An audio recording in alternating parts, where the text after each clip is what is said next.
കഴിഞ്ഞ ദിവസം നമ്മളൊരു വീഡിയോ ഇട്ടിട്ടുണ്ടായിരുന്നു. അപ്പോൾ ആ വീഡിയോ കണ്ടിട്ട് കുറേ ആളുകൾ എനിക്ക് മെസ്സേജ് അയക്കുകയും വീഡിയോ കോൾ ചെയ്യുകയൊക്കെ ചെയ്തിട്ടുണ്ടായിരുന്നു.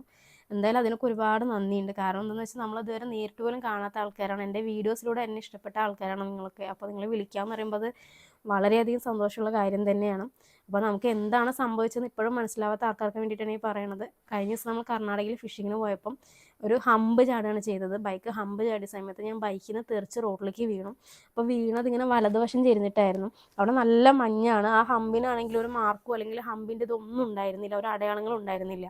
അപ്പോൾ NSലാണ് സംഭവം നടന്നത്. അപ്പോൾ ഇങ്ങനെ വലതുഭാഗം കുത്തി വീണപ്പം 2 ടീഷർട്ടും മറ്റേ വിൻ്റർ ജാക്കറ്റൊക്കെ ഇട്ടിട്ടുണ്ടായിരുന്നു. ആ ജാക്കറ്റും കീറി, ആ 2 ടീഷർട്ടും കീറിയത് അതിൻ്റെ ഇവിടെ നമ്മുടെ ഷോളിൽ ചെറിയൊരു സ്ക്രാച്ച് വന്നിട്ടുണ്ട്.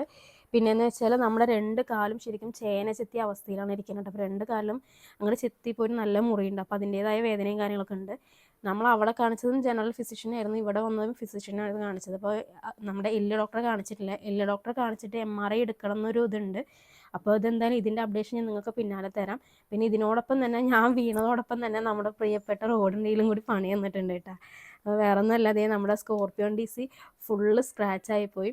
അതുപോലെ തന്നെ നമ്മുടെ റോഡിൽ, അതേ നമ്മുടെ പെലാജിക്കിൻ്റെ റോഡിലും സ്ക്രാച്ച് വീണിട്ടുണ്ട്. അതുകൂടാണ്ട് നമ്മുടെ അതേ ഗൈഡിലെ സെറാമിക് പോയിട്ട് ഒരു ബെൻഡ് വന്നിട്ടുണ്ട് കേട്ടോ, സെക്കൻഡ് പീസിൽ ഫസ്റ്റ് ഗൈഡിനും. പിന്നെയെന്ന് വെച്ചാൽ ഈ വീഡിയോ കാണുന്ന നിങ്ങളുടെ അടുത്ത് എല്ലായിടത്തും എനിക്ക് ഒരു കാര്യമാണ് മെയിനായിട്ട് പറയാനുള്ളത്. എൻ്റെ തലയിൽ ഹെൽമെറ്റ് ഉണ്ടായിരുന്നത് കൊണ്ട് മാത്രമാണ് ഇപ്പം ഞാൻ ഈ ജീവനോടെ നിങ്ങളുടെ മുമ്പിലിരുന്ന് സംസാരിക്കുന്നത് കേട്ടോ. അപ്പോൾ എല്ലാവരും നിർബന്ധമായും ഹെൽമെറ്റ് വെക്കുക. അല്ലാന്നുണ്ടെങ്കിൽ ഞാൻ വീഴ്ചയ്ക്ക് ഞാൻ എന്നോ പള്ളിത്തൊടിയിലായേനായിരുന്നു. പിന്നെ വേറൊരു കാര്യം ഞാൻ നിങ്ങൾക്ക് പറയാനുള്ള കാര്യം എന്താണെന്ന് വെച്ചാൽ, ഞാൻ ഇങ്ങനെ വീണമെന്ന് വിചാരിച്ചിട്ട് നിങ്ങൾക്ക് ഞാൻ വീഡിയോ ഇടാണ്ടിരിക്കില്ല. നമ്മുടെ പേജിൽ ഇനിയും ഒരുപാട് വീഡിയോസ് വരാനുണ്ട്. ഞാൻ വീഴുന്നതിന് മുമ്പ് എടുത്ത വീഡിയോസൊക്കെ കുറേ ഇടാനുണ്ട്. എന്തായാലും ഞാൻ എല്ലാ വീഡിയോസും ഇട്ട് തരും. അപ്പോൾ എല്ലാവരും ഇതുവരെ തന്ന സപ്പോർട്ട് ഇനിയും ചെയ്യണം കേട്ടോ.